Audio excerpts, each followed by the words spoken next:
Hello, ladies and gentlemen. This is a live stream.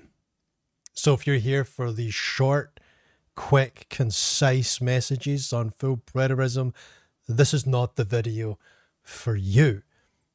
However, if you want to look a little bit deeper and search out some, I think important, but on the periphery subject matter, then this is the place. Or if you just want to hang out and chat, this is where we do that too. So by all means, come and say hello if you're new, or if you're a regular. It's good to be back. It's good to see you. It takes a bit of confidence to come back on the live stream once you've been away for a while, you know, because people who are new to the channel will see the live stream and think, oh no, this is not for me. No, you won't. It's fine. We're all going to be friends. There is one thing that, I'm not so friendly about. And that is, if you have a message and you claim divine authority for that message, then it should at least be real. And what I'm bothered by is when a message claiming to come as direct revelation from God garners hundreds of thousands of views, thousands of likes, and is so patently false. So false, in fact, that it makes me worry about the health of Christianity. If there's any Fisher people watching this video, you know that you can tell the health of a river by the indicator species in that river. You find a particular species of mayfly, it tells you about the oxygen levels, it tells you about, the health of the waters and other ways, the food chain, that is all working out okay. Well, this is what that's like for me. When I find a video like this, I am made up. I'm upset. I'm upset by the health of our faith. So this is what I'm talking about. Let's get a little taste of what exactly it is I'm going on about here. Let's play this. But few know that Jesus showed me 5 exact places. Many Christians think they are ready for what is about to happen, but few know that Jesus showed me 5 exact places where no one should be when the Great Tribulation begins. And whoever knows these places and avoids them will be saved. My name is Sister Catherine Marie, and for 37 years I have served the Lord in the convent of St. Teresa, hidden among the quiet hills of Montana. All right. Okay. So, what did she say her name was? St. Catherine Marie. And she's in the hills of Montana at, what was it she said again? Let's get that right. Let's get that precise for everyone. St. Teresa. Hidden among the quiet. And for 37 years, I have served the Lord in the convent of St. Teresa. Wow, the convent of St. Teresa, everyone.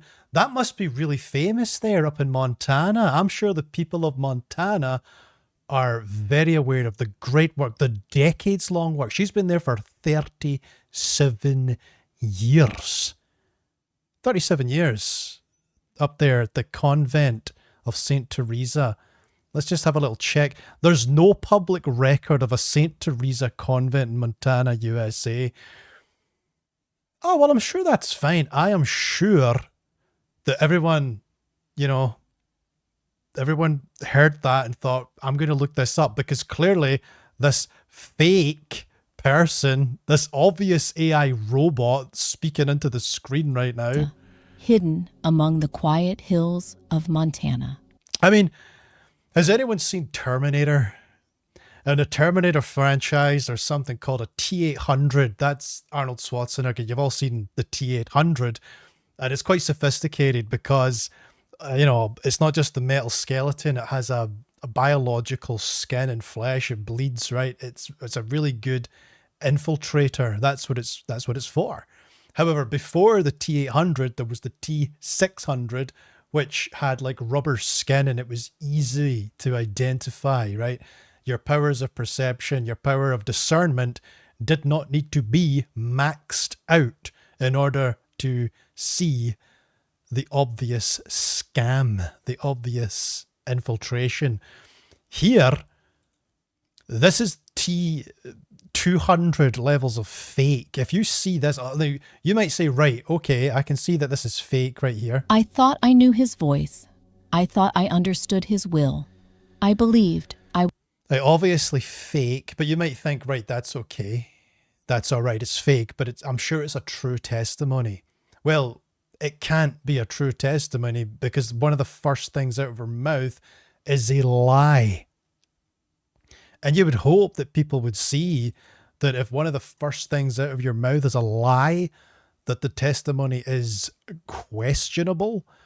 I'm sorry to say, folks, that's not the current state of Christianity. Let's scroll down here and see that we have almost 500,000 views. 374,000 people have seen this video, and 12,000 people have liked this video. I want to meet these people because the 1,300, those are the people with discernment. But let's have a little look. From Nigeria, precious blood of Jesus Christ, save us and the whole world. Watching from Nigeria, pray for Nigeria as many Christians are being killed. Now that really bothers me because there are indeed genocidal acts happening in Nigeria. And these, innocent-hearted people might be looking for something to cling to. And it wouldn't come into their minds that someone would lie over something as sacred like this to them. And so they would hear this kind of message and think, clearly, as Nigerian Christians in this particularly tumultuous part of Nigeria, things are bad. This looks like the tribulation. My family and friends are being slaughtered by an insurgent Islamic terrorist force. Well, I guess it's the end times. And really what's happened is the world has just turned its back on Nigeria, and Nigeria itself is letting these atrocities happen. They're being failed by their government. They're being failed by the international community. And, they're looking for some hope and inspiration from what is a lie, I'm sorry to say, to the good people of Nigeria. But whoever concocted this video has set out to steal something from you. They're taking something from you. Your hope.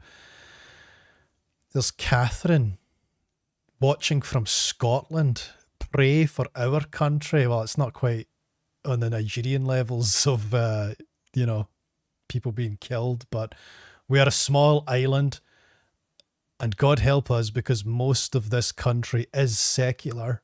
We so badly need our Lord's help. God bless all of us watching this video and all of our own countries. What a very nice thing to say, Catherine. I'm sorry to say, just like those,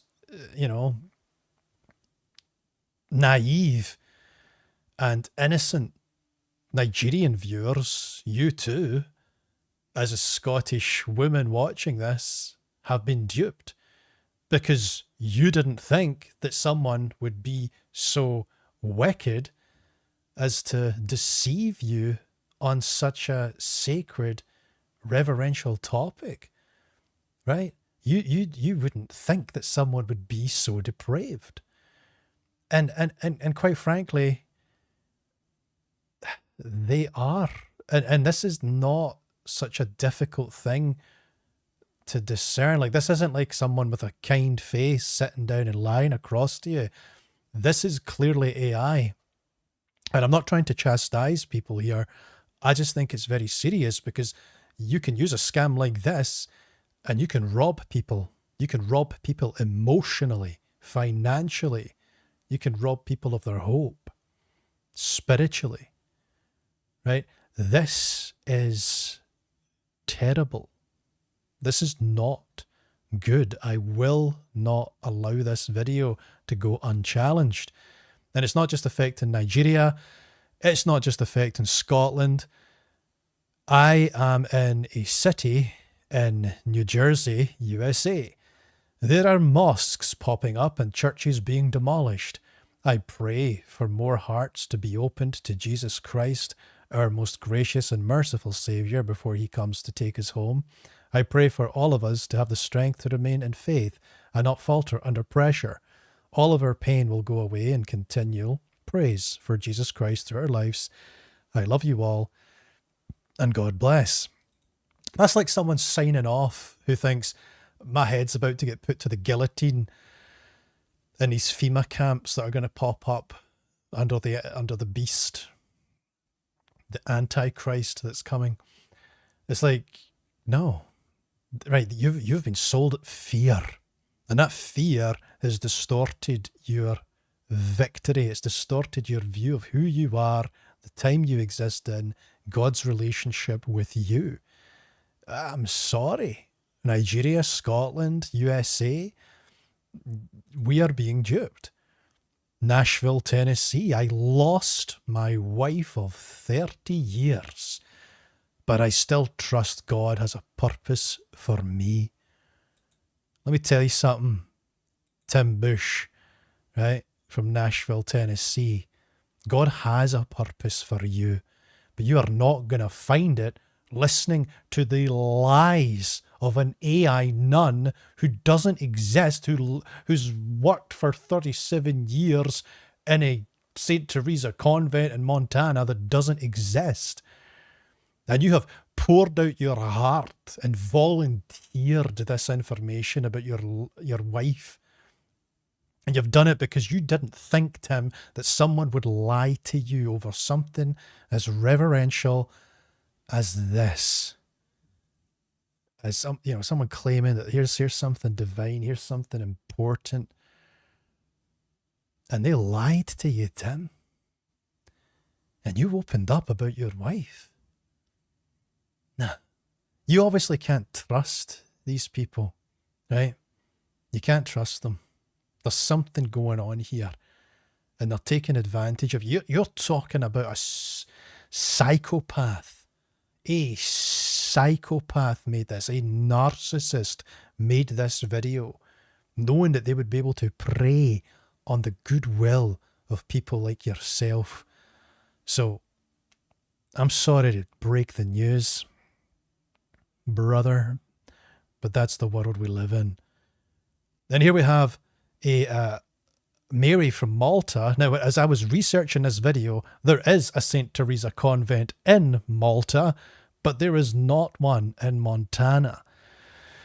I am from Malta, a very small island in the Mediterranean, once very Catholic, has now become a place with a lot of unbelievers, starting with my family. Please pray the Lord have mercy on my family and all your other children. I believe, I trust you, Lord Jesus of Nazareth, and I love you. Please have mercy on us. Again, very nice. And look, there's been a comment here. Let's see what the comment is. Or is it just love? Does that just mean they gave love? No, I think there should be a comment in here. Oh, here we go. Thank you for the way you expressed yourself. Your words truly carry heart. I would really love to have you on our Facebook group. Your presence would make a difference. Oh my goodness. Do we want to have a look at this Facebook group?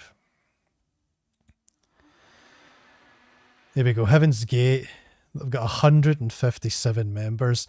Thank goodness. Now, I've got to wonder now, how many of these views are real and how many of these likes are real. Like, is this just, and like it's got 43,000 subscribers. Is this whole thing just some big operation, just some big con job? Are the numbers fake? Or some of these comments fake? It's so poisonous and so fake, isn't it? Usually YouTube can be quite good at pointing these things out and, taking these kinds of things down. But oh, look at this.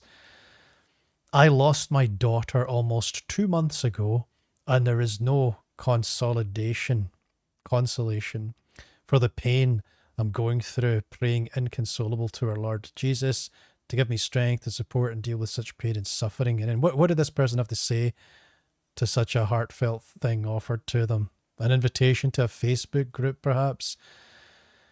Thank you for the way you expressed yourself. Your words carry heart. How dare I? God. I would really love to have you in our Facebook group. What a psychopath. What a, just a, coin operated, pull the string. I'm going to come out and say something on repeat, regardless of what you say. Do you feel the disgust? Do you feel that? That's the most inspired thing you're going to feel listening to a video like that, I can't. This is sickening. This is truly sickening. I want to see if she responded to that message. What's her name? Pillar Russo. Let's see if Pillar Russo Let's see if Pillar Russo kind of got their wits about themselves after seeing that. No, I don't think Pillar Russo did. I think Pillar Russo said their piece, poured their heart out, if they are indeed a real person.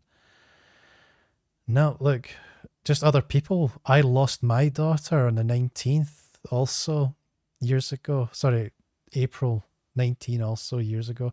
I'm still grappling life without her. You will always feel the loss, but you'll be forced to decide whether you want to go on living or not. It's difficult, but not impossible. So again, I don't know. I don't want a grammar police. I don't know if this is going to be authentic or not, but it certainly looks that way. Although this person also said, oh no, it's consolation. Right, I understand now. I thought they were saying consolidation. I also lost my son suddenly 2 months ago. I understand how painful it is. I'm wondering if this was the reason they were taken. I would have never left Daytona Beach if he was still alive, because he was mentally handicapped from being shot in the head in a home invasion 40 years ago. We have to trust God's best because he knows so much more than we do. Now that reads accurate, and there's a picture to go along with it. Man, these people here are just pouring their hearts out. North Dakota, USA. I live 5 blocks from the Canadian border. Blessed be the Son of the Most High. I am a Christ-filled woman living in the foothills of the Sierras in North California. So these are real people. These are real people pouring out their hearts, talking about loss, talking about life, resonating with something, with their own hope. But certainly not this. Let's just hear what this lying, deceitful, sulfurous video has to say. I was already walking in the light of his truth. But on October 25th, 2025, everything changed. My heart stopped. My breath was gone. And in a single moment, I found myself beyond the veil of life. There, in a light that no human word can describe, Jesus came to me. He looked at me with a mercy that burned, but also with a seriousness that pierced my soul. And he said that time is over, that the world is about to enter the days the prophets once feared. Then he showed me 5 places on earth that will soon become deadly traps, places of deception and destruction, where even the faithful will fall if they do not listen in time. My goodness, the irony. The only place for deception is the internet, and listening to someone like this. And the only place the faithful are falling is at their PCs. It's like, this is diabolical, right? It's so disgusting to me. And the way she's saying this came directly from Christ, who looked at me with a pensive seriousness and said, well, the time the prophets feared is coming. It's like, I'm not so sure that was all the prophets' experience of the time of victory, of the time of spiritual fulfillment. I'm not sure that they all saw it. You know, I mean, okay, you get the great and terrible day of the Lord, but there was some goodness, right? Isaiah 60, that one, right? There's some good stuff in there. Again, I need to hear what she's going to say. He told me to return, to speak, to warn everyone, because those who know and choose will be protected when the judgments fall. I came back to life 3 days ago, and since that moment, I have found no peace until I began to tell what I saw. You've never been alive. You're not a real person. If you stay with me until the end, you will know whether you are truly safe, or if, without realizing it, you are standing in one of the 5 places Jesus showed me. What a sales pitch. This is like a timeshare advert. You know what I mean? Just anything to get you going along. Hey, this could be a really great deal for you. If you walk out now, you will never get the benefits of the blah, blah. October 25th began like any other day at the convent of St. Teresa. The bell rang at 4:30 a.m., and the hallway filled with the soft rustle of veils and the quiet footsteps of the sisters. Just so you know, guys, this place doesn't exist. There has never been a St. Teresa in Montana. Making their way to the chapel. Our mornings always began this way, in silence, suspended between night and light. Yeah, I bet that was real silent in the world of doesn't existness. It must have been We quite knelt quiet. before the tabernacle, and as dawn blossomed beyond the windows, our voices rose together in a single breath. Domine dirige nos. After prayer came simplicity. Somebody look up Domine Dirignos. It's probably like a diner in New Jersey or something. Warm bread, the scent of coffee, the touch of hands passing cups across the small wooden table. There was a sacred order in everything, a peace that felt eternal. None of us could have imagined that this day would not be like the others. After breakfast, the Mother Superior asked me to drive into town to pick up some medicine for the elderly sisters. It was a simple task, one I had done many times before. No, you didn't. I got into the car, quietly praying the rosary, Aye, right. as the narrow mountain road wound between the pines. Then, in an instant, everything changed. A curve, a metallic roar, a flash of fear. A logging truck had lost its brakes.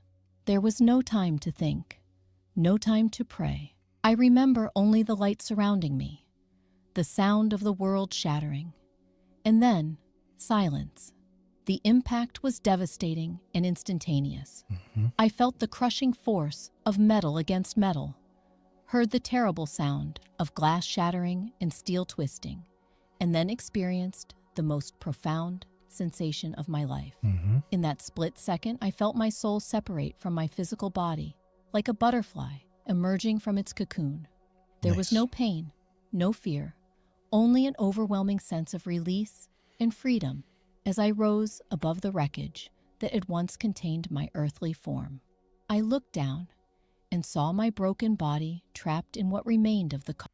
So a lot of this takes from what I would consider to be genuine near-death experience, where people do have these incredible outer-body experiences, and there's a general consensus, there's a general sort of, prevalence of a certain experience where you come out your body and you look down upon the scene and you feel this warmth and love and whatever, right? There are these things that kind of cluster when you interrogate these kinds of experiences, so it's not difficult to put one together that sounds just like this. Blood pooling around my head, my eyes closed in what appeared to be peaceful sleep. But I was very much alive, more alive than I had ever been in my 72 years of earthly existence. Oh, no, that was not earthly. You don't exist. You spent 37 of those years in a convent. That is not there. It's not there, right? Can't stand this. My spirit was vibrant, whole, and filled with an energy that made my physical body seem... Dude, your spirit is Skynet, right? Your spirit is the Matrix. Goodness. like a heavy coat I had finally been allowed to remove. Suddenly, I found myself surrounded by a light so brilliant and pure Yeah. that it made the sun seem like a dim candle. This light wasn't harsh or blinding, Here we go. but warm and welcoming, Didn't I tell you? filling every part of my being with indescribable love Yeah. and peace. Sure did. Within this radiance, a figure began to approach me, and my spirit immediately recognized who it was. Was it Jesus? Christ Yeah, himself okay. walked toward me, and though he appeared as a man in his 30s, his presence carried the weight of eternity. Here His we go. eyes held depths of compassion I had never imagined possible. Yeah, I'm sure. And when he looked at me, I felt completely known, completely understood, and completely loved. My goodness, ladies and gentlemen, this is creepy. This is creepy because the content isn't, the content is not wrong. There's nothing inherently evil or wicked about the mere words themselves, right? They're descriptive of a certain reality, right? And they do fit an expectation of what it might be like to encounter Christ. But the context here, the energy, the vibe, right?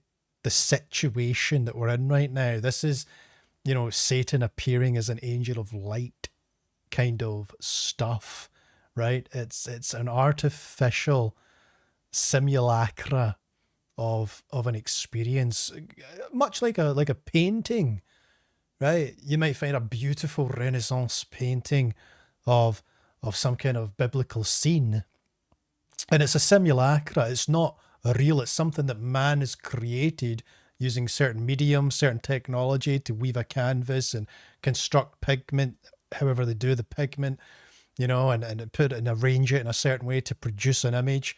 Well, this is just a bit more sophisticated version of that, right? It's not still on canvas. It's not oil, right? Instead, it's using light and sound manipulated in such a way to give an impression of something.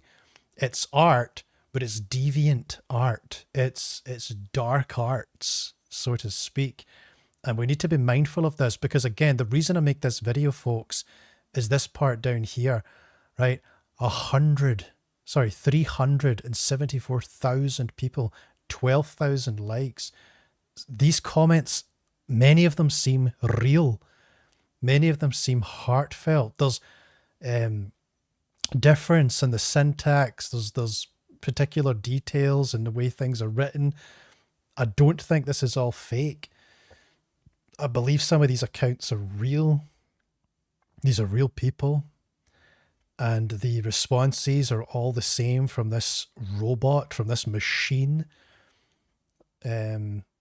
I wish we could check where accounts are made from. This thing's probably made in Bangladesh or something. You got to be so careful, so discerning. Let's continue. Despite every failure and weakness of my earthly life. Sister Catherine, he said, and his voice was like music and thunder combined, gentle yet carrying absolute authority. Oh, I have called you home for a brief time because there are things my people must know before the great tribulation begins.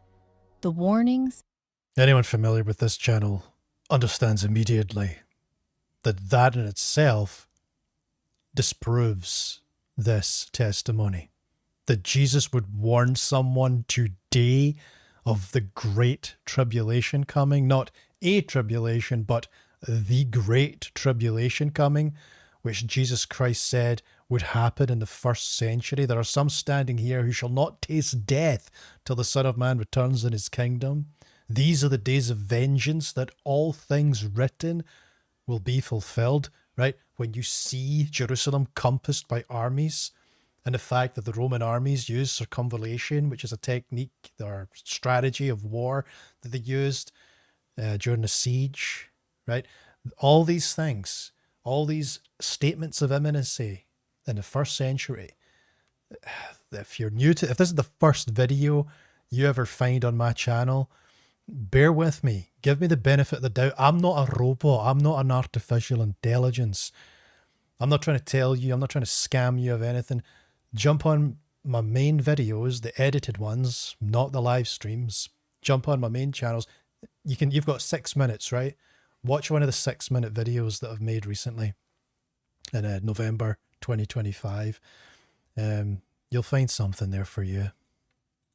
I am about to give you are not symbolic or metaphorical. Here we go. They are specific instructions that will mean the difference between life and death Let's for hear it. countless souls. As he spoke these words, the space around us began to shift and change. We were no longer in that brilliant realm of light, but standing on what appeared to be a high mountain overlooking the entire earth. From this vantage point, I could see continents and nations spread out below us like a living map, and Jesus began to show me visions of what was coming in the very near future. The first vision struck me like lightning. I saw armies gathering in a region I immediately recognized as the Middle East, surrounding the city of Jerusalem like vultures circling their prey. The sight filled me with dread because I could sense the spiritual darkness emanating from these forces, a darkness so thick it seemed to swallow light itself. Yeah, the current political entity that exists in that region is not covenant Israel, okay? It's not how Christianity works, not how futurist Christianity works, right?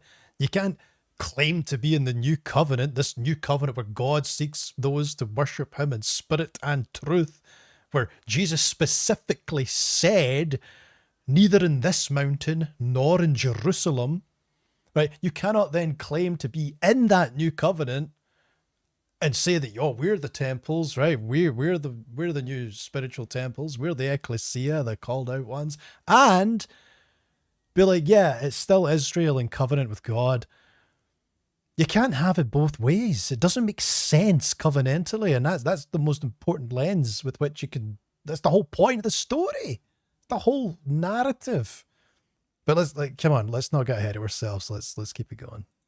Watch carefully, Catherine, Jesus said, his voice heavy with sorrow. See where my people must not be when the final hour comes.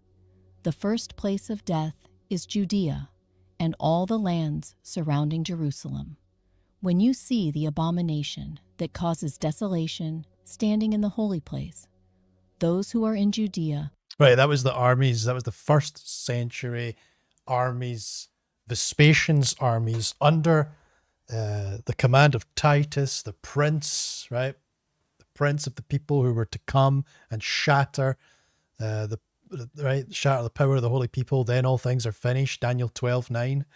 That's when that happened, right? It can't happen again. There is no temple. There is no holy place. It's been destroyed. There's a simulacra there, which the Muslims have hegemony over, but it's not the same thing. You think this is the holy site of, Jehovah. This is the holy site of Yahweh. This is the holy site of the God of Jesus Christ. What? You mean that place is under armed guard from the Islamic faith? It doesn't make any sense. And there's nothing in the Bible about that. It's just all cool and chill, but hey, then the desolation's going to come. At some point in the future, the desolation's going to come, and the holy site that now belongs to Islam. Because the holy site belonging to Islam is not desolation. That's just totally chill under the old covenant. That's totally chill under any covenant, that you could just contain God in such a way and put him in that temple, and it doesn't make sense. It all falls apart very quickly, right? What it was saying was that the Roman army that came to besiege the temple and to destroy it, that was desolation, right? Definitively. And there would never be, it couldn't happen that another faith and another people could possess the temple and the temple grounds these sacred sites, and God's just like, we're going to wait for something bad to happen. It's like, I'm sorry if you read the scripture. Does that not seem like something bad happening? Would God not respond to that and at least utter something about it? Would there not be some kind of sentiment about how actually, it's probably not my ideal situation with my covenant people, that here in my temple it's surrounded by a whole other hostile faith group?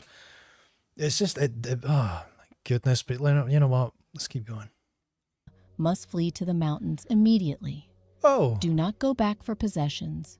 Do not hesitate even for a moment. Why? Because the destruction that will follow will be swift and merciless. How? I watched in horror as the vision unfolded before me. Let's hear it. I saw a figure of immense evil enter the rebuilt temple in Jerusalem and declare himself to be God, demanding worship from all who witnessed his blasphemous act. The moment this abomination was revealed, earthquakes began to shake the entire region with unprecedented violence. Buildings that had stood for centuries crumbled like sandcastles, and the very ground opened up to swallow entire neighborhoods. But the earthquakes were only the beginning.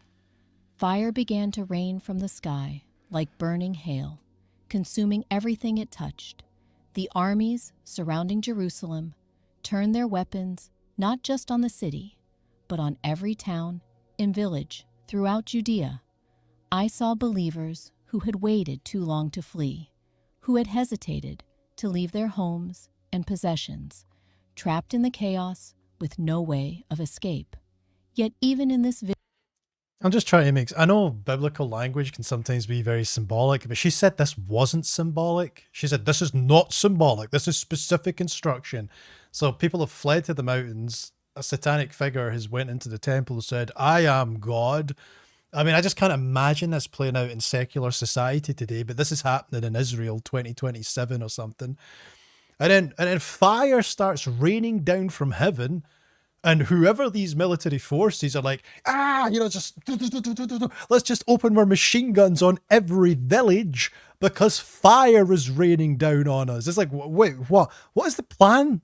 What's the military goals? What are we trying to achieve? Is this just some kind of weird terroristic massacre? You said armies.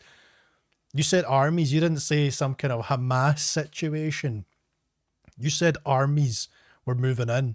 Like, I'm expecting some kind of military action, not fires raining down, those earthquakes and stuff. And then this military presence is just opening up on villagers now that fire's coming down from heaven.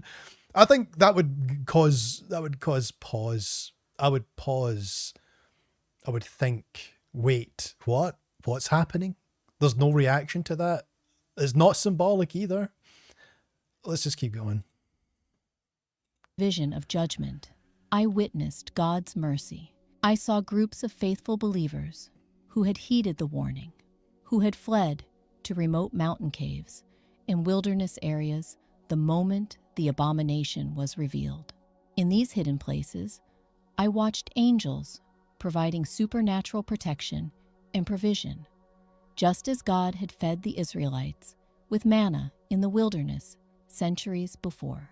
This is why the warning is so specific, Jesus explained as the vision continued. Specificity? Where's the specificity? When is it happening? And it sounds really weird.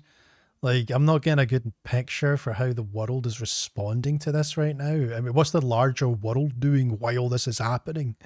Be more specific. Will become the epicenter of my final judgment upon the earth. The spiritual forces of darkness will concentrate their power there, and no human strength will be able to withstand what is coming. Only those who trust completely in my provision and flee when I command them will survive what is about to unfold. Okay. The second vision was even more shocking than the first. How? The scene shifted to show me great cities around the world, massive urban centers filled with millions of people going about their daily lives, completely unaware of what was approaching. I recognized New York, London, Tokyo. How, like, give me a sequential timeline. How are they completely unaware? Are they not watching the news? Satan is in Israel. People are gunning down villages because it's raining fire and earthquakes, and people are reading their papers in New York City, like, oh, the bloody Jews are up to now. It's like, come on, this is like, something's happening. Something's happening in the world. But you know what? It's supernatural. It might not make sense immediately, but it's still possible. Dubai, and countless other metropolitan areas that represented the pinnacle of human achievement and wealth. Oh, we're safe in Scotland then. See how they trust in their systems, Jesus said, pointing to the bustling activity below us. They have built towers that scrape the sky and created networks that span the globe. But they have forgotten that all their strength is like grass that withers in a single day. It's true. The second place of death is any great city that has become like Babylon. Well, you said you were going to be specific. The second place of death is any great city like Babylon. Well, who's judging isn't every single city in the world like Babylon at this point? Well, you're going to name the city in which that's above vice. Name the city that's above deception and deceit and harlotry. Name it.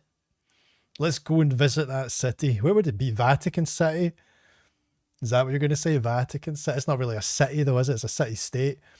In the Catholic Church, come on now, right? Hardly above vice. Trusting in wealth and human wisdom rather than in God. As he spoke these words, how can that be the second place? Very specific. The second place is every city. Every city is the second place. Thank you, none who totally exists. I witnessed something that defied everything I thought I understood about the stability of modern civilization. In what seemed like moments, I watched as cyber attacks crippled the electronic systems that these cities depended on for their very survival. Because you did it. You're Skynet. You're literally AI. It was you. Power grids failed simultaneously across multiple continents, plunging billions of people into darkness. But the technological collapse was only the first wave of destruction. Financial markets that had taken decades to build evaporated in minutes as digital currencies became worthless and banking systems crashed beyond repair. Supply chains that delivered food, medicine, and fuel to urban populations broke down completely, leaving millions stranded in concrete jungles with no way to sustain themselves. The cities that had seemed so strong and permanent became death traps within hours. Well, there's something to be said about being self-sufficient, about knowing how to grow your own food, knowing how to keep warm. These are good skills to know because something could happen that affects the grid, right? That happened in Texas. Was it this year or last year? It can happen anywhere, right? So it's sometimes just good to have some survival skills. But the way this presentation's coming across, it's just a hodgepodge of doomsday scenarios. With no electricity, no water systems, no food distribution, and no communication networks, panic spread like wildfire through the urban populations. I watched as desperate people fought over the last remaining supplies, while emergency services were overwhelmed and government authority completely collapsed. In 1 hour, Jesus said solemnly, "The wealth of these great cities will be made desolate. Those who have trusted in man's systems rather than in God's provision will find themselves trapped in monuments to human pride that have become tombs for the unprepared." Yet again, I saw glimpses of divine mercy, even in the midst of judgment. I witnessed believers in these cities who had received supernatural warnings to leave before the collapse began. Families who had sold their possessions and moved to rural areas. Who did they sell them to? Who did they sell them to? Is that what this is? Heaven's Gate. Welcome to Heaven's Gate. It's a free ebook, but I just need the I just need the deed to your house real quick. Individuals who had felt the Holy Spirit urging them to relocate despite the seeming security of urban life. These faithful ones had listened to God's quiet voice and escaped the trap before it was sprung. The third vision Jesus showed me was perhaps the most deceptive of all, because it involved a place where many believers would naturally think they would be safe. The scene before me shifted to reveal vast underground bunkers and fortified shelters scattered across the earth, places where the wealthy and powerful had spent billions of dollars creating what they believed would be impenetrable refuges from the chaos above. Behold, the pride of man, Jesus said, his voice filled with deep sadness. See how they trust in their own strength and wisdom rather than in my provision. These underground fortresses will become the third place of death. Yeah, take that, Not Musk. because of what happens above ground, Take that, Zuckerberg. but because of what they represent in the human heart. Take that, Bill I Gates. watched as the vision unfolded, showing me luxurious bunkers equipped with years of food supplies, advanced air filtration systems, and every conceivable comfort.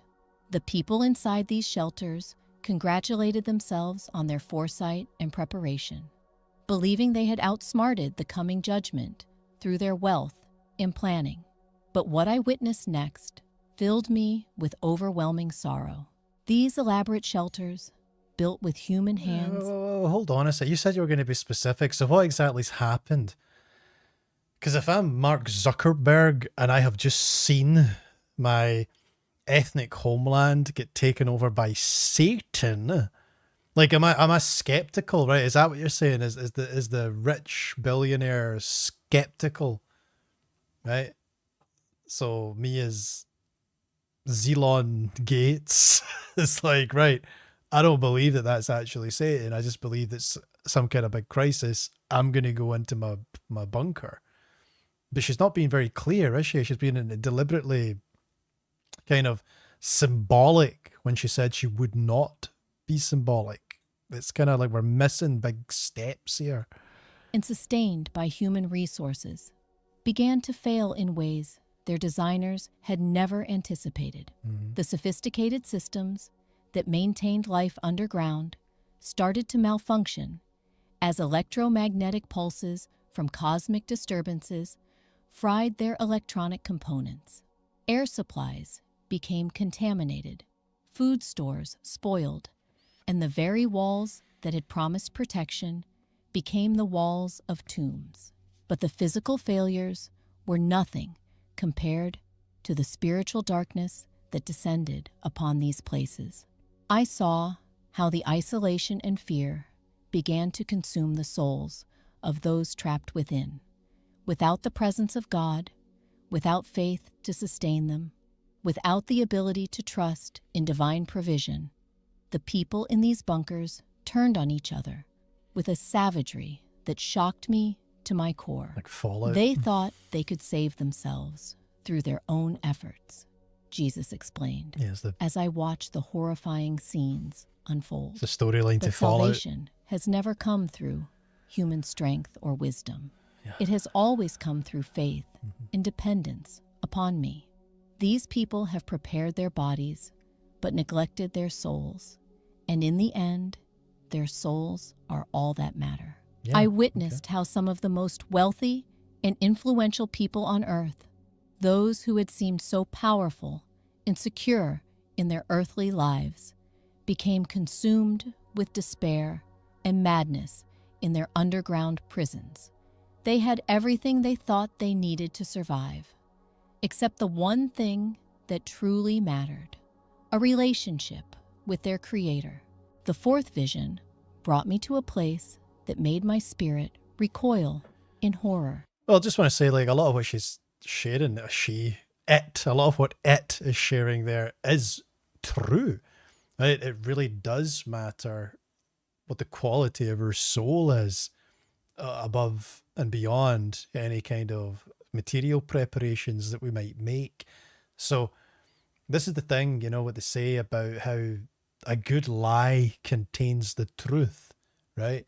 A good lie will contain factual information, but only insofar as it means to deceive, right? Like um, a Venus flytrap or something like that might have sticky, a sticky goodness, right? For the plant to come, some kind of nectar or something to attract its prey. And rightly so, its body tells it that that's nutrition.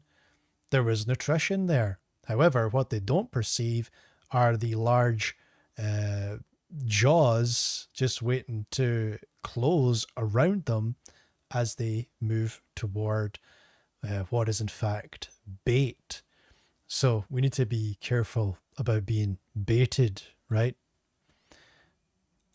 Jesus showed me massive distribution centers being set up in cities around the world, places where people were lining up by the thousands And they were full of monsters. Let's hear it. receive what was being called a revolutionary new identification system. Oh, aye. The technology was presented as the solution to all of humanity's problems.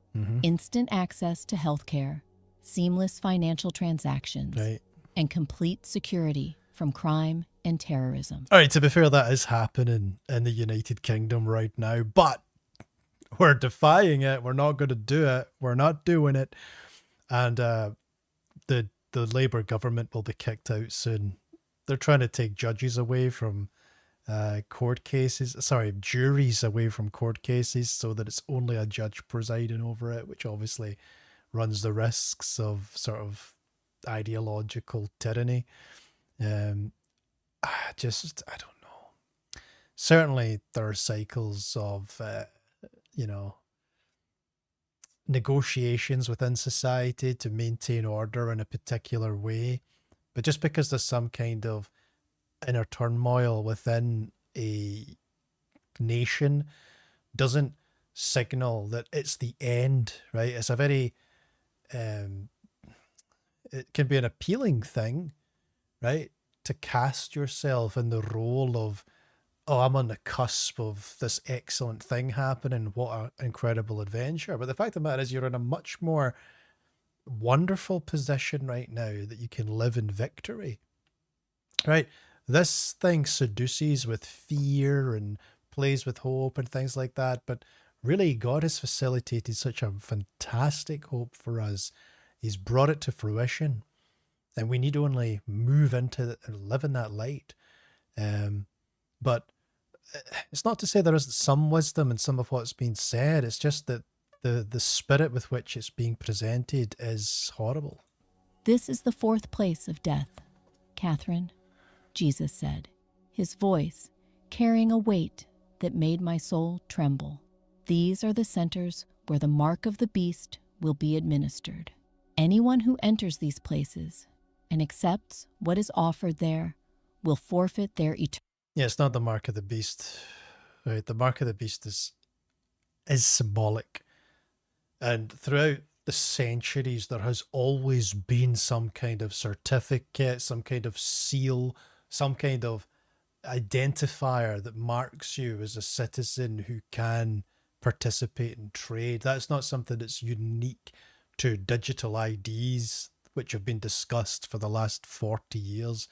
It's something endemic to humanity, that you bear the insignia of the tribe to identify you as part of the tribe. It could be a coat of arms, right? It could be, whatever else. Something.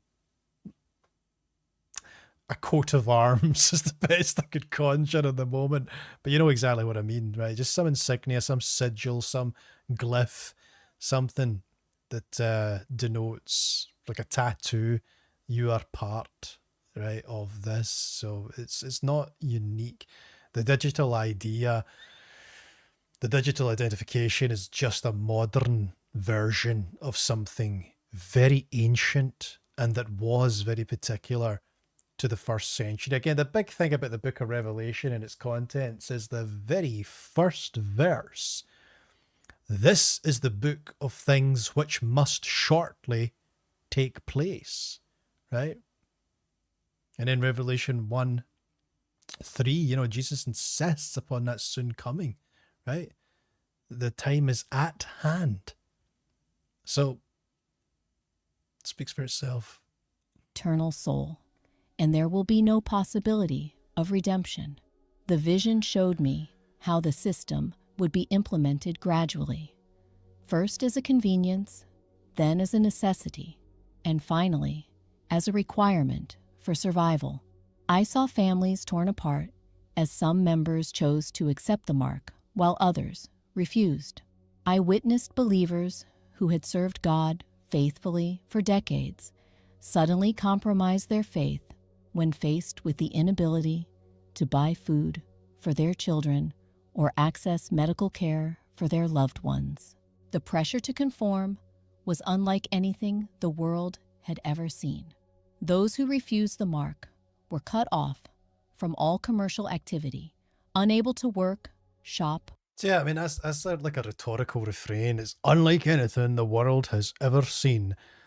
Nah, I don't believe that. I think the world has seen extortion and force and coercion at its peak at this point. There can't be new ways to do it.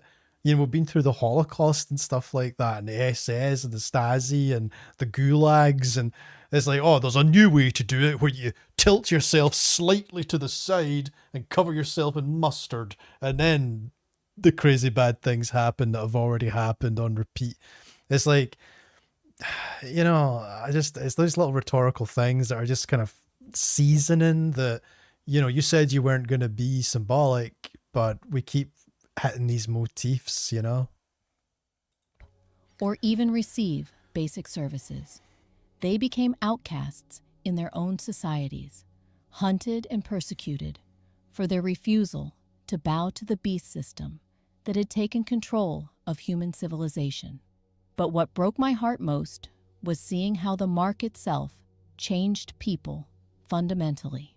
The moment someone received it, something died within their spirit. The connection between their soul and God was severed permanently, leaving them alive physically, but dead spiritually. They could still go through the motions of religious activity, but the light of divine life had been extinguished within them forever.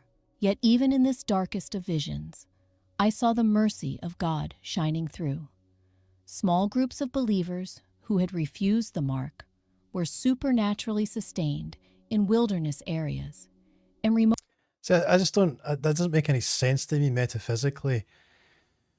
Right, because you took a mark, because you received some kind of digital identification, right? You might have been duped into it. You didn't know what it was. You just wanted to buy some food and thought, it sounds convenient. So it's all on the ID. Yeah, it's all on the ID. Yeah, fine. I'll take that. Thank you very much. Stamp it into my hand. Then God sees this and God's like, oh no, you're cut off forever. You're like, God? Yeah, no, you've ruined it, man. You're cut off.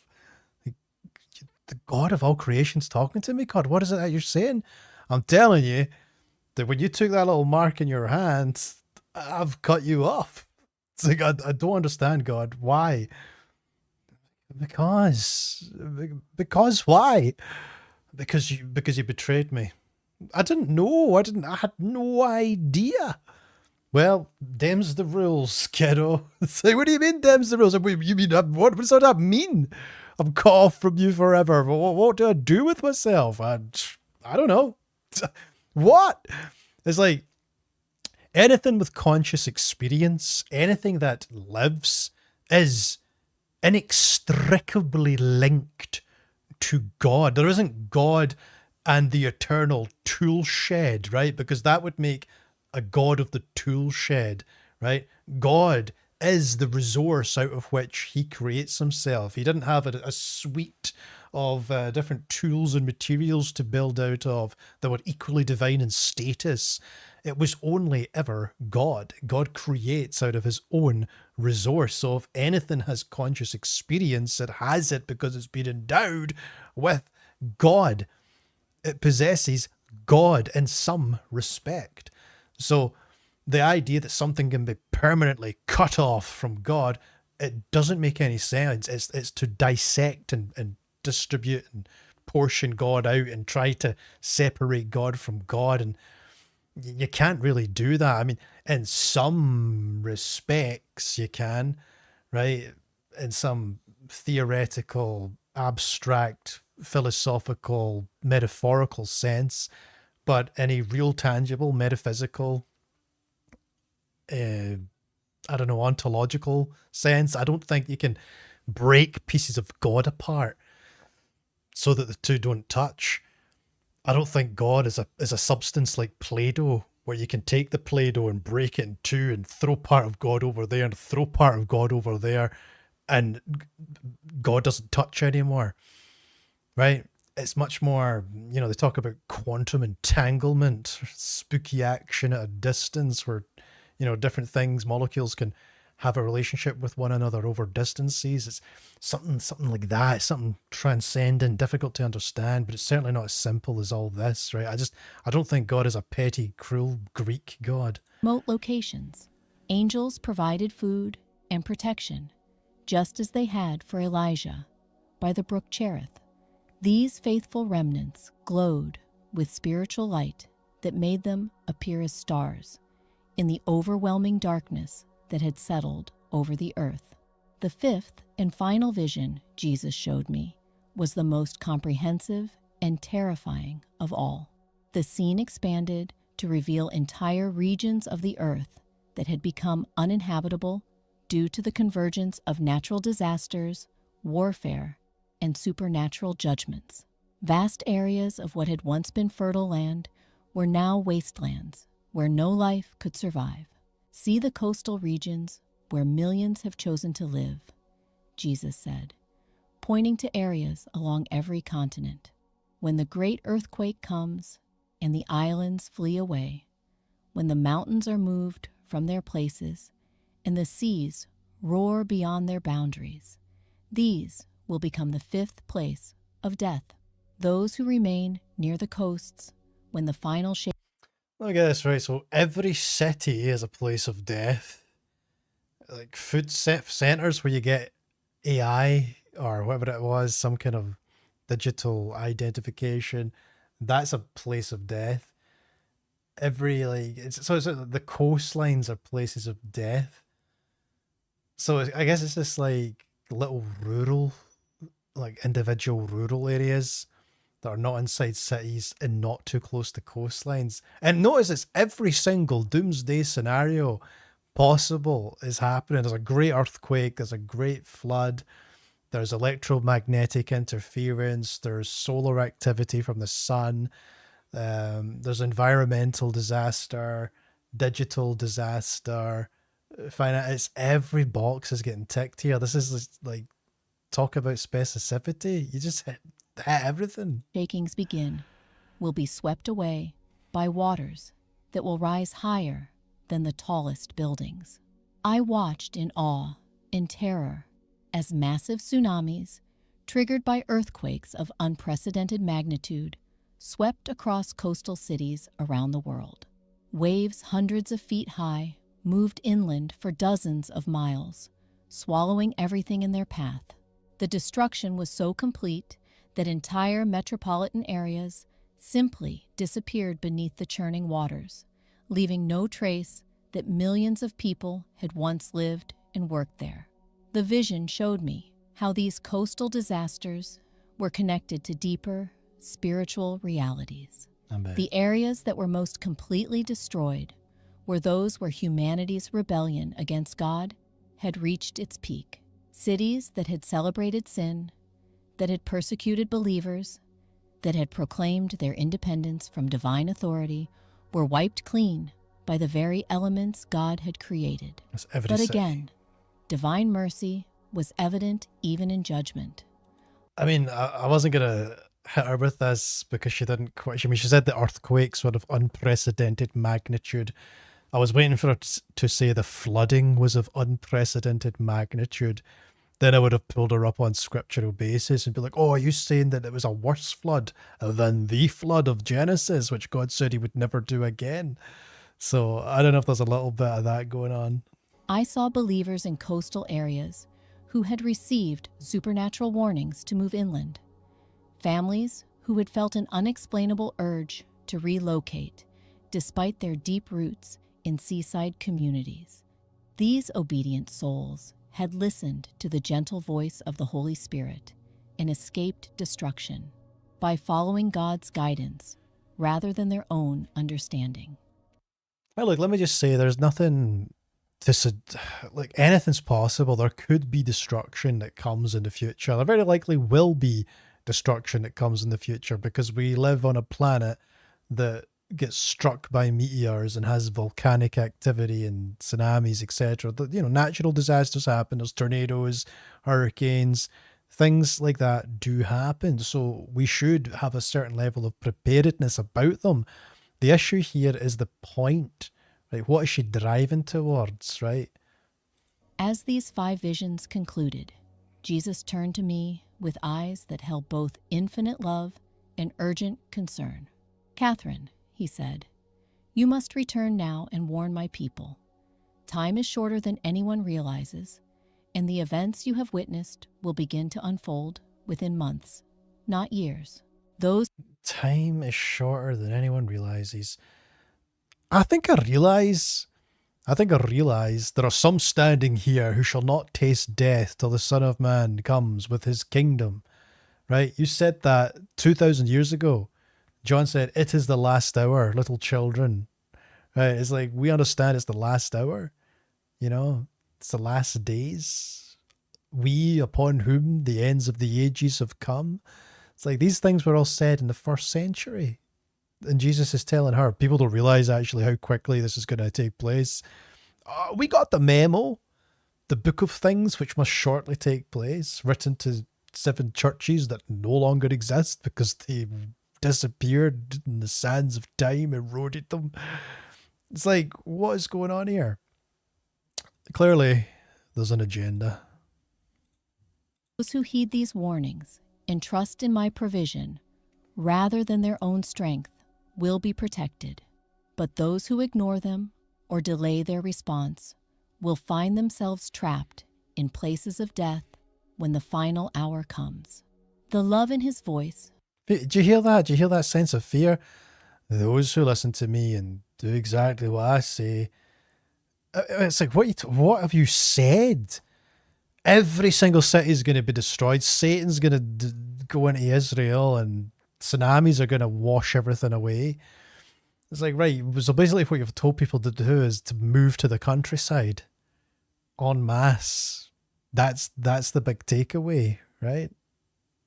All right, let's just keep going. Was overwhelming, but so was the urgency. I understood that this message was not given to create. Oh, it was not given to create fear? Those who don't listen are totally screwed. But those who do, those are the good guys. It's like, well, what? When? You said months? Well, this video's been out for a month odds now. Not years, but months. I mean, I guess Keir Starmer, the Prime Minister of the United Kingdom, is ushering out that digital ID. So she does have me there. But she doesn't exist, right? That's the main point. She doesn't exist. She resides in a place where, there's never been a St. Teresa's convent in Montana, right? She was there for 37 years. It doesn't exist. So I'm skeptical. Let's keep going. Fear, but to provide hope and a way of escape for those who would listen and obey. God's judgments are always mixed with mercy for those who seek him with sincere hearts. I felt myself beginning to be drawn back toward my earthly body. Yeah, you did. But Jesus had one final message for me to carry. What was that? Tell them that I am their only refuge, he said. Tell them that no earthly shelter, no human system, no amount of preparation will save them unless I am their foundation. Okay. Tell them to flee to me while there is still time, because I am coming soon, and when I come, it will be too late for those who have not made their peace with me. The brilliant light began to fade around me, and I felt the familiar weight of physical existence returning, but the visions remained crystal clear in my memory, burned into my consciousness with divine fire that would never be extinguished. The brilliant light began to fade around me, and I felt the familiar weight of physical existence returning, but the visions remained crystal clear in my memory, burned into my consciousness with divine fire that would never be extinguished. As I felt myself being drawn back toward the wreckage on that mountain road, Jesus spoke one final time, his words echoing through dimensions beyond human understanding. These warnings are not given to create panic, Catherine, but to provide escape for those with ears to hear. Share what you have seen faithfully, for the time of preparation is nearly over, and the hour of testing approaches swiftly. But before I returned to my broken body, he showed me one last vision that would forever change how I understood the urgency of these warnings. I found myself standing in what appeared to be a great assembly hall, filled with millions of souls, and I realized I was witnessing the judgment seat of Christ, Love it. where every believer would give account for their lives. What I saw there shattered my heart No fear. into 1,000 No. pieces. There's no fear. I No, watched no, as countless no Christians panic. who had lived comfortable lives, Comfortable lives. who had Yeah. attended church regularly So and nice. considered themselves faithful, Yeah, so good, so chill. stood before Jesus Yeah. with empty hands. Oh, They had spent their earthly years building kingdoms that would not last, pursuing dreams that would turn to dust, okay. and ignoring the signs of the times that were all around them. I saw pastors who had preached prosperity instead of preparation, Well, who had told their congregations that Christians would be raptured before any trouble came, okay. standing speechless as they realized how many souls had been lost because of their false comfort. I witnessed families who had mocked those who warned about the tribulation, who had called prepared believers extremists and fanatics. Never mind extremists and fanatics. You don't exist. You don't exist. So when I'm before that judgment seat, when Jesus comes at his second coming in the future, I'll say, Jesus, she claimed to be from St. Teresa Convent in Montana, and it didn't exist. There has never been a false prophet. Right? That's my lawyer and done. Case closed. Weeping as they understood how their pride had led to their destruction. But most heartbreaking of all were the parents who stood before the throne, clutching the hands of their children, tears streaming down their faces as they comprehended how their failure to take God's warnings seriously had cost their little ones everything. These were not evil people or deliberate rebels against God. They were simply unprepared, caught off guard by events they had been repeatedly warned about, but chose to ignore. Yeah, these people were you. These were not bad. These were you. These people. The vision showed me families who had remained in dangerous coastal cities because they loved their ocean views more than they feared God's judgment. I saw believers who had stayed in great metropolitan areas because their careers and social connections mattered more to them than divine safety. I witnessed Christians who had trusted in their retirement accounts and insurance policies rather than seeking God's supernatural provision for the days ahead. Yet the most tragic scenes involved those who had actually heard specific warnings about the 5 places of death, Oh, that's all us. but had rationalized away their need to respond. That I'm rationalizing the fact that you don't exist. You claim to be from a place that doesn't exist. Your name's Catherine Marie, which is just the most vague, double-barreled first name. Not even a real.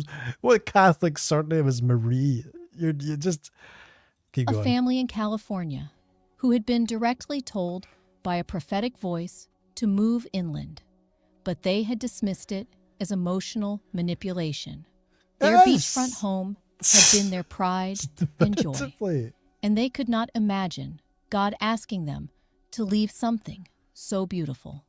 When the great tsunami came, they were swept away in their sleep, still clinging to the possessions they had valued more than obedience. No, they weren't. No, they were. What a stupid thing to say.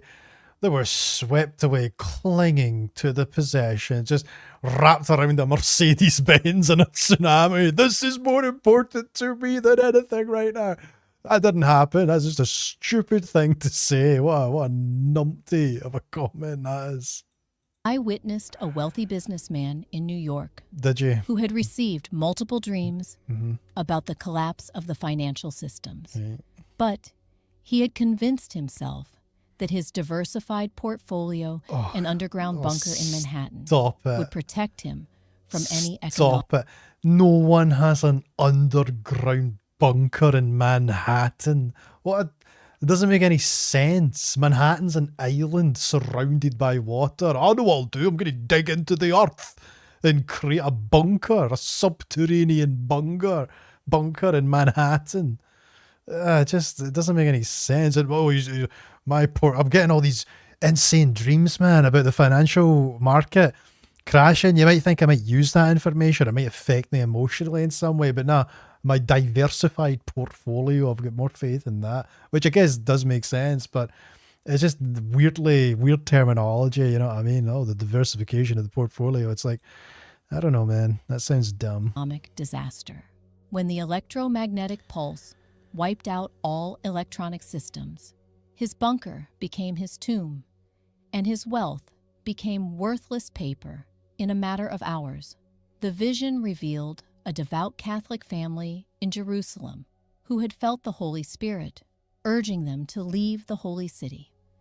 But they had argued that God would never ask faithful people to abandon the land where Jesus had walked. Absolutely. They had remained in Judea when the abomination of desolation was revealed, and their religious devotion had become their downfall because they had trusted in their own understanding rather than in clear divine instruction. I saw young people who had received supernatural warnings about the mark distribution centers, but had convinced themselves that God would protect them even if they compromised. They had reasoned that their hearts would remain pure even if their bodies bore the mark of the beast, not understanding that this choice would sever their connection to God permanently. It doesn't make any sense. For this woman, the symbol, just the mere acquiring of this aesthetic mark. I mean, I don't know if she said it's implanted in the body, but just the cosmetic attachment to the symbol is the thing that severs connection. So that's the most extreme thing in all of theology, and she can't explain why. And little did they know that when you get that mark, it severs the connection forever. It's like, wait, excuse me? That is the most severe penalty I have ever heard of in any religion. And it's all about digital identification. What the fuck are you talking about? It doesn't make any sense. And it doesn't. Because the mark of the beast, right, which goes either on the forehead or the hand, is about allegiance to the beast system. It's not something that happens accidentally. If you receive the mark, right, which is in the forehead, the head, the mind, or in the hand through the action, then you deviate yourself off the path of righteousness. You're no longer following the way because you've given yourself over mentally and practically, and you know, your physicality and your spiritual essence, you've given that over to the beast system, right? Which is what they're discussing in Revelation happening in the 1st century. It's not about the cosmetics. It's about a spiritual devotion. So those people who believe that their hearts would be pure even if they bore a mark, that's true. That is 100% true. Jesus, God, they don't judge according to appearances, right? They judge according to disposition of heart.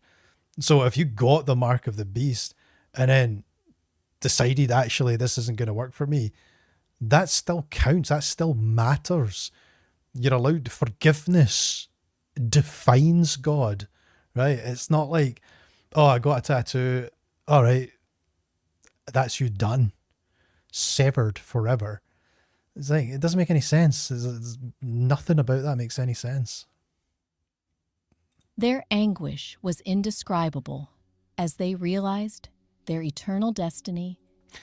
I notice that she's ranting on now about all these people that are very, like, kind of understandable. Like, she's basically trying to describe you. Like, maybe you heard something, but you weren't quite sure about it. But maybe you were, but maybe it wasn't, but maybe it was. 50-50, you weren't quite sure. Have you ever been indecisive? Have you ever been indecisive about something? You're going to hell. You're going to hell. I'm sorry, I don't know what to tell you. Indecisive people are not God's people, right? God's people are moving to the hills, right? The pine woods of Alabama. That's where God's people are. What are you, in some dumbass city?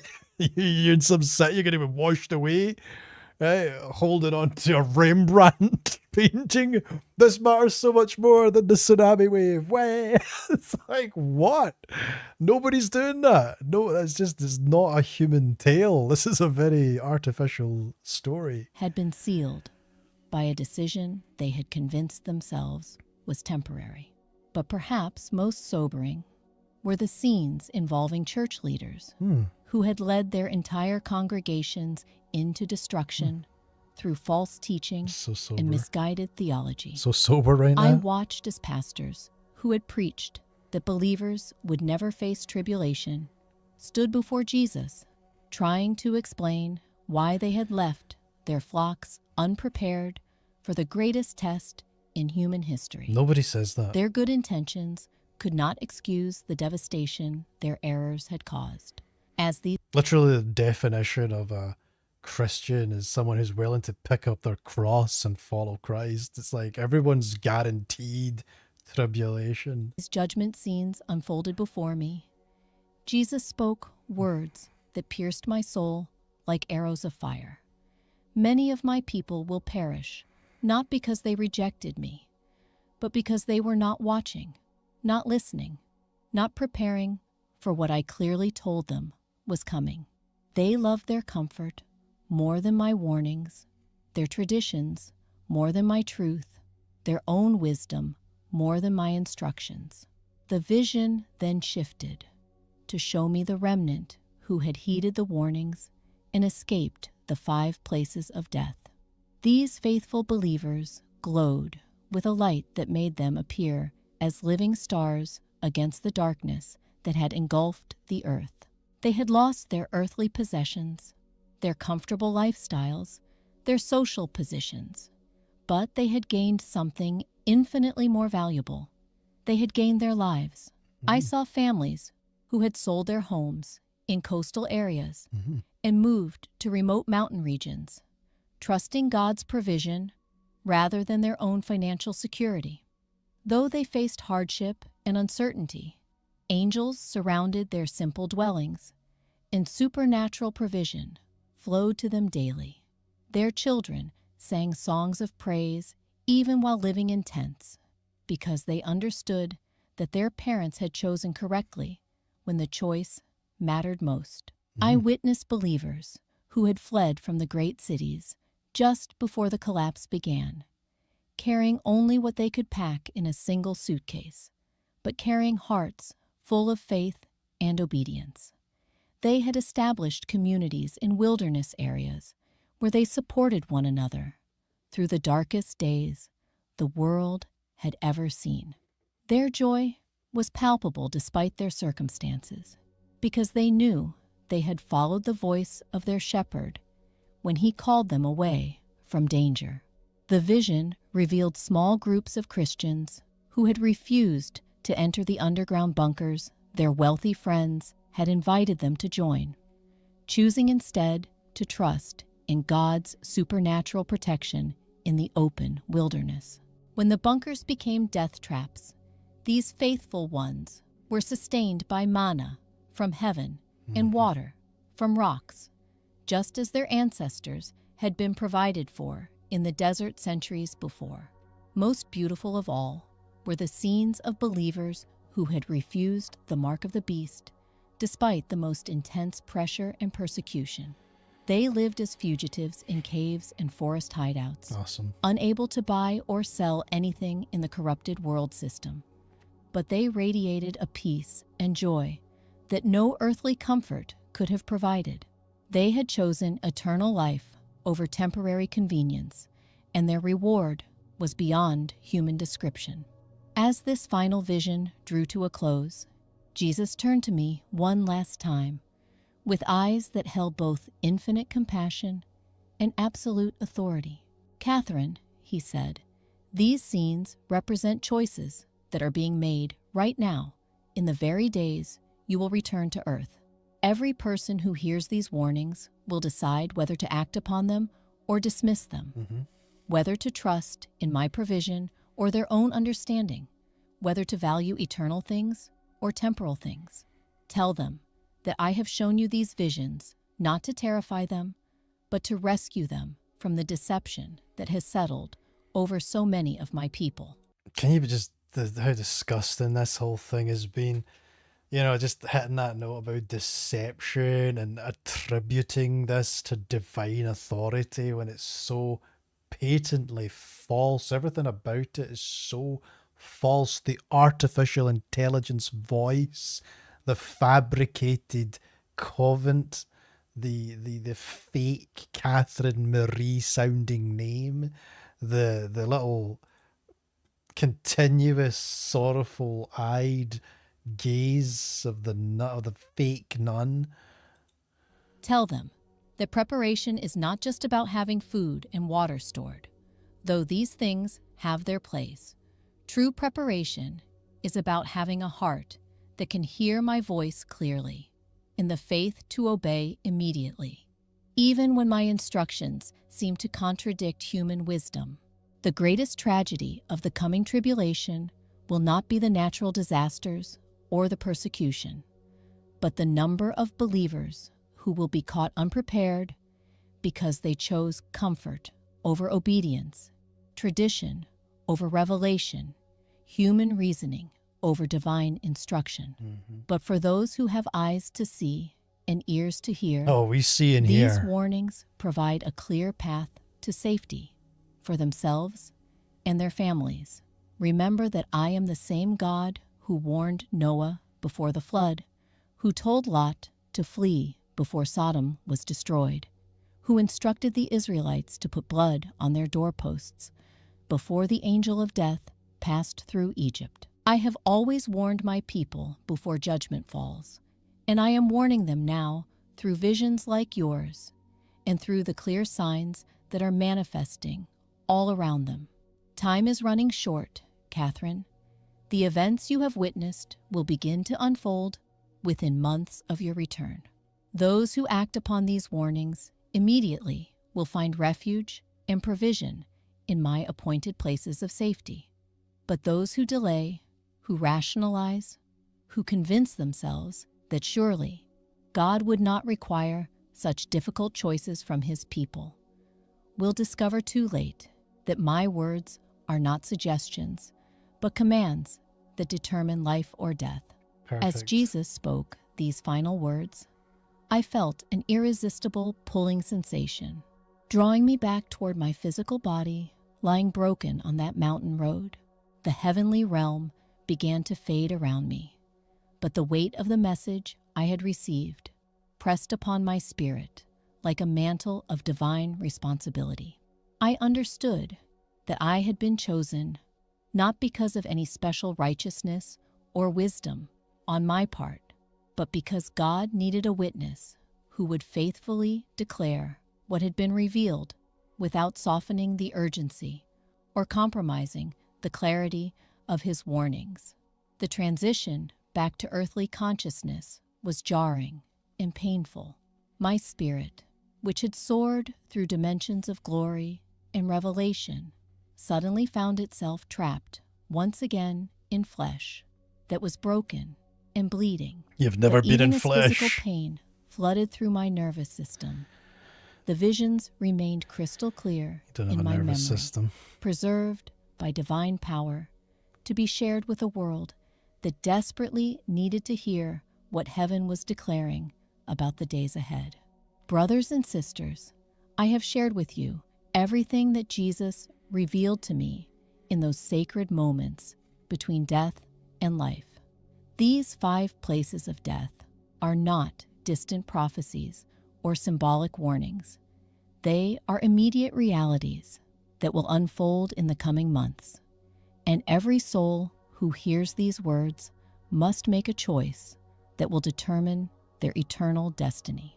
The message is clear and urgent. Flee from Judea when the abomination appears in the holy place. Escape the great cities before they become modern Babylons, collapsing in a single hour. Do not trust in underground bunkers built by human hands when only God's wilderness provision can sustain you. Refuse the mark of the beast, no matter what it costs you in this temporary world, and move away from the coastal regions before the great shakings and floods sweep everything away. But remember this above all else. These warnings are not just about physical locations. They are about the condition of your heart. Will you trust in man's systems or God's provision? Will you choose temporary comfort or eternal life? Will you listen to human wisdom or divine instruction? The choice is before you right now. Jesus is calling you to come out of every system that exalts itself above him. He is preparing places of supernatural refuge for those who will trust him completely. The time of preparation is ending, and the hour of testing approaches swiftly. Do not delay. Do not rationalize. Do not assume there will be another opportunity to respond. Your eternal soul hangs in the balance, and heaven is waiting for your decision. From the depths of our hearts, thank you for staying with us until the very end of this message. If you're still here, it's because the Spirit has stirred something within you, and that means this moment was meant for you. We invite you now to take one simple action that can echo far beyond this screen. Write in the comments where you're watching from, so we can lift your nation up in prayer. If you haven't yet, subscribe and tap the notification bell so you never miss the messages and revelations that the Lord places on our hearts each day. And above all, share this video with at least 3.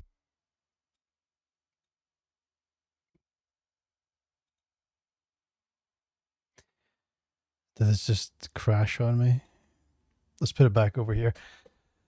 So I'm glad that stopped. Oh, it's divine inspiration there, or divine intervention stopping it. Just very, very destructive for people to see something like that, and the fact that it links to Heaven's Gate. Now, Heaven's Gate sounded very familiar to me. Heaven's Gate from Los Angeles, California should immediately prick up people's ears, because I believe it's a cult, right? From the 1970s. Yeah, I can see here, Heaven's Gate was a religious UFO religion movement founded in 1974 by Marshall Applewhite and Bonnie Nettles. Their belief system mixed ideas of Christian millennialism, New Age spirituality, and UFO alien mythology. Followers believed that by rejecting their human containers, they could rise to an extraterrestrial or next level existence, often tied to a spaceship following a comet. The group lived communally, gave up possessions. You heard a lot about giving up possessions, so it sounds like Heaven's Gate hasn't quite given up on possessing your stuff. severing social ties, imposed strict ascetic disciplines on members, right? So giving up all of your worldly possessions, right? Right? Very ascetic. On March 26, 1997, 39 members, including Applewhite, were found dead in a coordinated mass suicide, apparently believing this would allow them to graduate and ascend aboard a UFO. So that's not good. I mean, it might just be a coincidence that they have also called themselves Heaven's Gate, but that's, clearly there's no oversight team on this thing. That's a red flag. So is the fact that the person doesn't exist. That's a major red flag as well. So I would hope that people are practicing discernment, understanding that in this human experience, we are, exposed to these kinds of scams, these kinds of psychotic leeches, these narcissists, right? Who just want to steal from you and prioritize their own needs, their own material needs, and they will use the language and even draw upon factual statements, again, offering you some nectar while you don't pay attention to the jaws closing around you. It's definitely something to be wary of. So, I'm going to turn my attention to the chat. It's been a while. Dark Waters 88. That doesn't look real at all. They treat us like we are dumb. I guess most are. Well, it's crazy to see that 374,000 people paid attention to that. I can't believe it. It can't be true. There must be something going on there. But 12,000 people liked it. 5,000 people commented. This video got traction, and we saw that not all those comments were fake. Those are probably fake views. I hope so. Love the truth. I hope they're fake views. AI images and audio make me sick. So much of it everywhere. It's a plague. It really is. I like how the Lord says it. Yeah, exactly. They keep emphasizing. Oh, by the way, this is Jesus saying this, this is divine authority, right? And Jesus said, if you watch this video and you're kind of unsure about the contents of it, well, you're a piece of crap. It's like, whoa, not me, no. Take my house. Required mailbox. Good to see you too, buddy, and thank you so much for the encouragement, man. It's always it's so nice to hear. Doug saying, yeah, the Hill Bop comment was their sign. There we go. Yeah, it's some AI, isn't it? I've been fighting in the comment sections with these people. I just use scripture. Yeah, there's some people who are just dedicated to this consistently deferred hope. I don't know what they think they're fighting for. I don't know what's going on. The cognitive dissonance must be strong, Yeah, sounds like an Access Hollywood story. It does have that. It did have that vibe, Doug. The video reminds me of a Mormon propaganda style, if not leaning more on sensationalism in that example. Yeah, it certainly has that feel to it, doesn't it? It's almost a bit like even going into one of those Scientology centers. I took a trip to Florida in 2019, and there's a place called Ybor, Y-B-O-R, and there's a Scientology center there, and I'm on holiday. And I'm like, let's go to the Scientology center. I mean, we're walking past it. We didn't go there for the Scientology place. And I was actually really offended at how little they tried to, bring me in. I think it's because we didn't give them real addresses. They were asking for contact details. And I was just like, Scotland. 123 Scotland Street, Scotland. They just let us watch a little video, then we left. It was kind of lame. Yeah, River Eagle. What a creepy video, right? Just the vibe was all off. It's fun to show people scriptures that call out their BS. Hey, the truth gives us joy, especially in the face of deception and lies. She got the town right at least. Yeah, you know, at least she named a town. She got that going for her. The forehead and hand is a reference to the Levitical law, always on mind and carrying the law through your hands. There we go. You know, that's that grounded in the tradition. It's not just some, here's an arbitrary mark on your hand, right? Doug saying, thank God I'm retired. I don't count I'm grandfathered into old system. I mean, my goodness, they would try to pry the possessions off of a child, these people who make these AIs. That's why they were on cubes on the foreheads.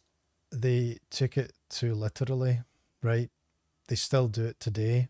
It makes God look weak. Yeah, these people are just, I don't know, they're sick. I'm son of the Republic. I'm grandfathered into the 1834 original U.S. Constitution. I'm not a citizen of the United States. You're grandfathered into your system there, Doug. It's good. It's good you got grounding. You put roots down. The voice even sounds like crap. Yeah, it does, doesn't it? It's just so fake. And it's like, look, hey, sometimes you listen to a AI voice and some people justify it saying, look, I'm just going to use this voice to give it a bit of artistic license because Catherine Marie, right, just a fake name for a Catholic, non-Catholic Marie wasn't available to lend her voice to the testimony. You know, she's been at it for 37 years and that Montana St. Teresa convent doesn't exist. The flood, the woman fled to the wilderness, the remnant of her seed, where she is kept for a time and half a time. Welcome to the little season. See the face of the serpent now. Is this the man that made the nations tremble? They are preparing people for a mass extinction event.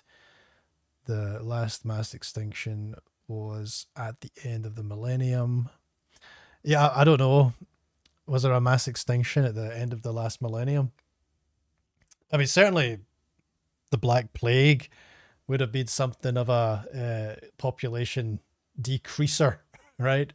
But I'm not too sure on the specifics of that. We've got a Jeff in the chat.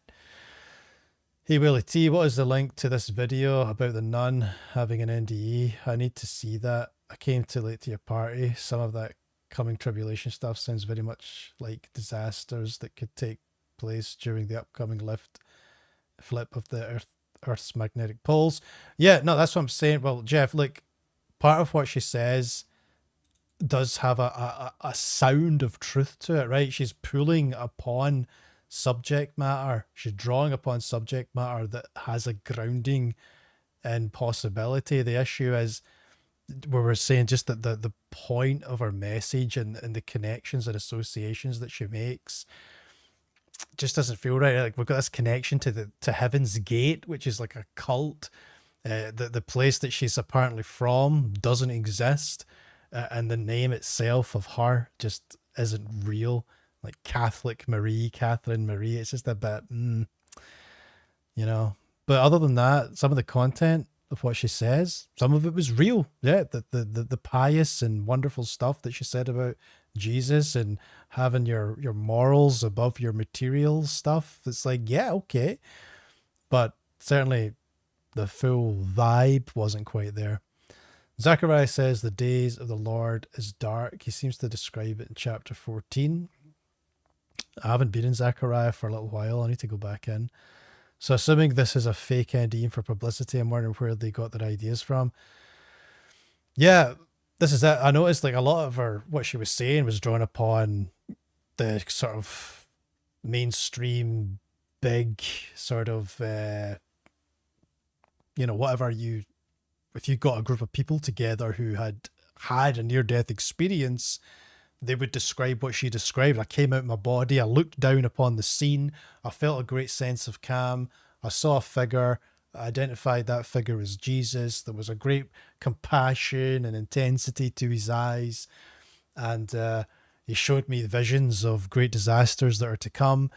And to be honest, I've heard people say similar things that seem to have real experiences about how there could be electromagnetic disturbances and there could be flooding and things like that, which is true. It can happen. There's a reason to think these things could happen. But there's just something weird about the fact that she's linking people to this Facebook group, which we can explore again. I didn't get a lot of detail from it. The pole shift possibility has happened already. These mud flood events need more precise dating for my timeline, maybe 1300 AD. There was a 9-degree time lag between ages. So God created a kingdom and then he destroys it and torments 99% of his creation. I'm okay. That's not very smart. Yeah, logical consistency with some of these AI stories. It's just, yeah, it doesn't cohere to anything rational. Now, if it happened already, our compasses would show it. They happen every 6,000 years, I think. Yeah, so that whole, you know, the tilting of the earth, the crust of the earth sort of decoupling from the mantle. I don't know all the different geological structures there, but there is something there that's worthy of investigation. But I forget all the details of that. It's not something I meditate on too much. But yeah, Dark Water, she was talking about emotional manipulation. Like, yeah, that's exactly what the brain rot AI was doing. It was just a big emotional manipulation. And what I hated to see was in the comments just how effective that was. When a child, we all called it make-believe. That's it, Dean. Doug. Then from Noah's flood to Genesis, 6,000 years. Interesting. Yep. Could be part of it. We know there was a big one about 12,000 years ago. All of this is pretty new. Genesis 1, 2 to Adam, 8,000 years. We didn't have the equipment to study any of this until recently. It's a science, but not an exact science yet. Doug says, yes, I'm definitely following the geology. Thank you, people like us. Hard to find. Plasmid unification model, look it up. Plasmid unification model, I like the sound of that. I might give that a little Google. I don't think the nun is real, but whoever made up the story could have found stuff to add from the magnetic pole shift talk. Yeah, Jeff, I think that's what's happened. I mean, a lot of the stuff that she said, I would be wise to, right? Certainly follow people like Suspicious Observers and listen to space weather, because it does seem to be quite important. And, you know, there's no harm in paying attention to financial markets. There's no harm in feeling and judging your intuition and your relationship with God if you feel a message comes. I would never rule out any of these things. Like the digital ID that Keir Starmer, the Prime Minister of the United Kingdom, is trying to roll out. And really it's the child of Tony Blair, who famously went to war with Iraq with George Bush. It's Tony Blair's like big scheme, and Tony Blair's son has worked on this digital ID, and really Tony Blair is pulling the puppet strings of Keir Starmer to make him serve his will. At least that's the consensus from just political chit chat. And I'm not going to get it. Like they're saying it'll be illegal to work unless you have the digital ID. But I'm not going to get that. I refuse to do it. And it's not just me, like the country is refusing to do it. And so I'm not someone who's going to just willy-nilly say, if a mark comes out that you need, if some kind of digital ID comes out that you need to work, etc., give up your autonomy, give up your freedom, and just do what the government says. I'm not that guy. I'm not telling you to do that. You know, I'm a full preterist, but I'm not a full, you know what I mean, in general. So let's have discernment about us. Let's not just fall into tyranny. Yeah, I'm well into that. Electrodynamic cosmology is my hobby. Yeah, good stuff. It's good to be aware of these things. This is just retold scripture, but in a modern setting. It's anti-Semitic to notice. It's always anti-Semitic to notice. Huge tidal waves are among the possibilities. The mark of such tidal waves are found on the west coast. There was also a huge wave in the Mediterranean. That's really interesting. You know, I would like to do a deep dive into that and really study this idea of these waves and disaster cycles. It's just fascinating. It's just exciting. Like, if you like science, what's more compelling than a good disaster story? But also, you know, it can be enriching and important to learn these things. You know, nothing against it. There's Mary saying, greetings from down under. Greetings to you too. How you doing? That's my down under. Lucy girl, I can't stand AI images and audio. Fake pictures of Jesus especially are just ridiculous. A mature student of scripture doesn't need pictures. Unsubbing. Wait, what? You're unsubbing from me? What are you talking about? It's not. I'm the one critiquing the video. I'm the one you're going to unsub from me. Listen, you get yourself back in that chat. Let me tell you something, Lucy. Right? I don't want you here. Right? If you can't understand the point of this video is to critique the thing that you have taken exception to, and there's the door, hen. Right? Here's the door. See yourself out. Nah, it's just unfortunate that someone has misunderstood. But misunderstood so spectacularly that I don't understand. I don't understand. Did I use an AI image? Did I do that? I know I've never used an AI image in audio. I've used AI images in the past to make my videos maybe look a bit better, but I understand that it can look cheesy and stuff, so yeah. That's the risk you run, you know, that's the risk of making a live stream video, is people can misconstrue things, you know. But I felt it was worthwhile because this video in particular has got so many views, and so many people seem to have been duped into believing this testimony from a nun who does not exist. Okay. Yeah, none of this is real. It's all fake. It looks like a number of these comments, I would say it looks like quite a lot of these comments are actually real. People have followed the instruction, obviously, and watched the full video and are saying, hey, look, I'm watching from Sweden. Beg your pardon. Do I want to click here to just double check that's a real person? Yeah, I mean, that looks like a real person to me. They've got a history there. They've got quite a lot of stuff loaded up. So, yeah, it looks like real people have been duped into this. You know, Philippines, US and North, Canada, Denver.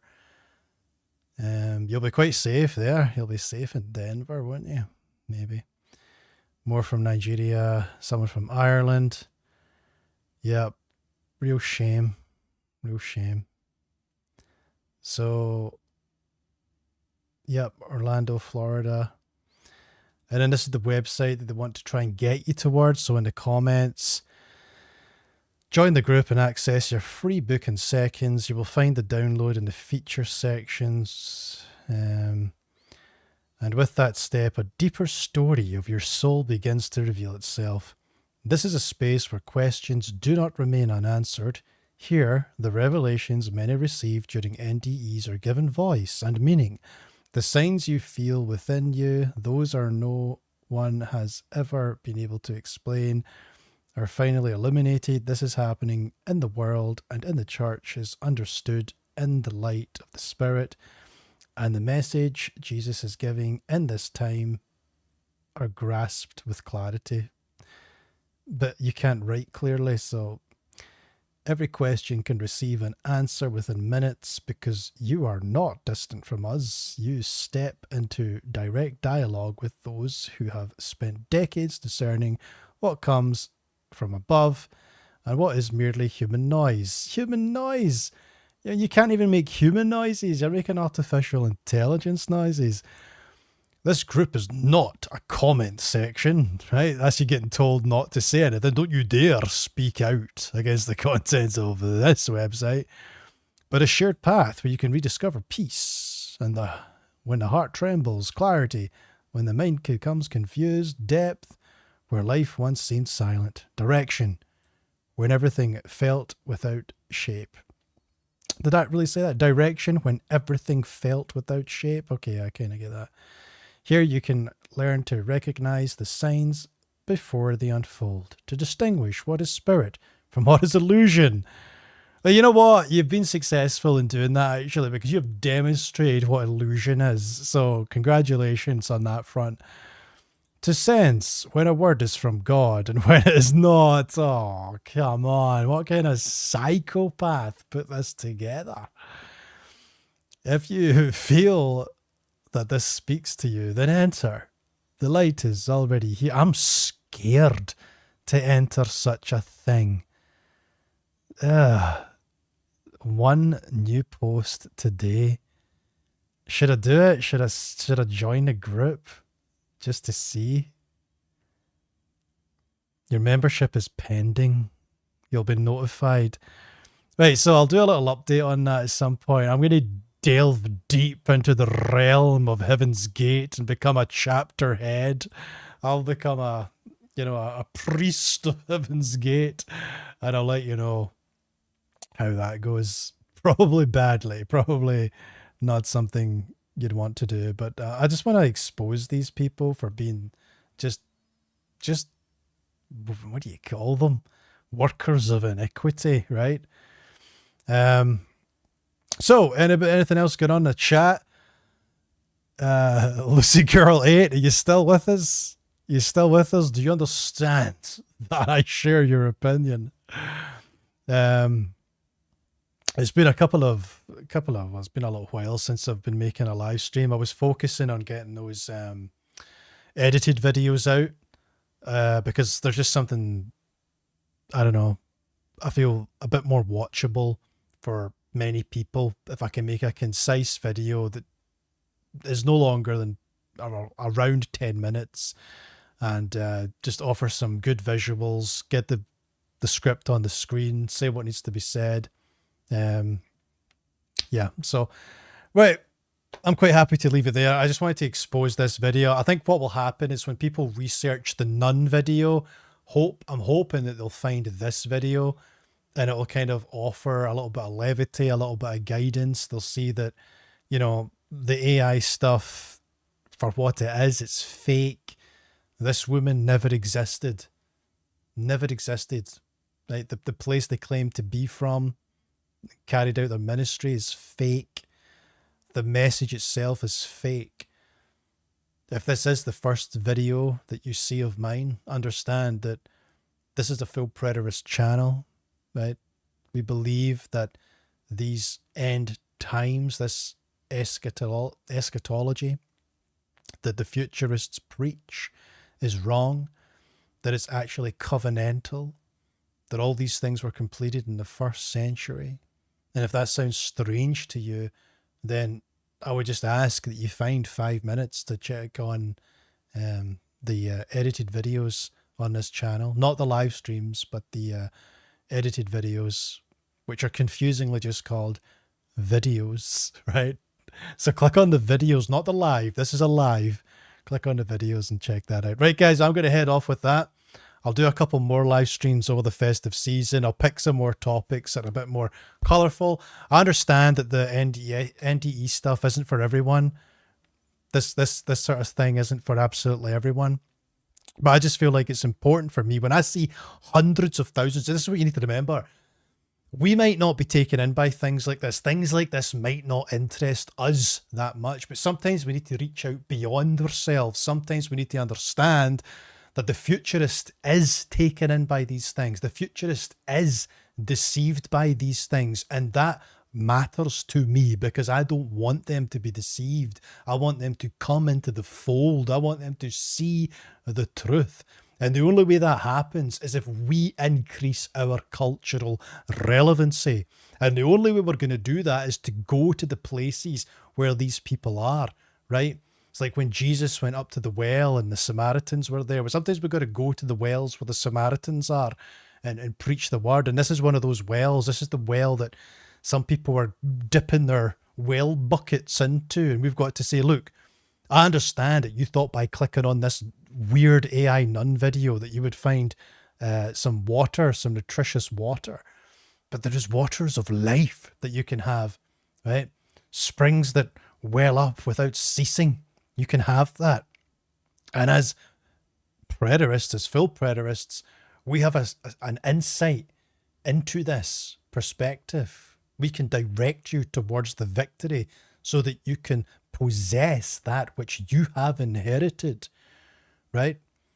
Because you have been dispossessed of that and you have been robbed and your hope deferred by those who fail to understand and those who are just outright trying to deceive you.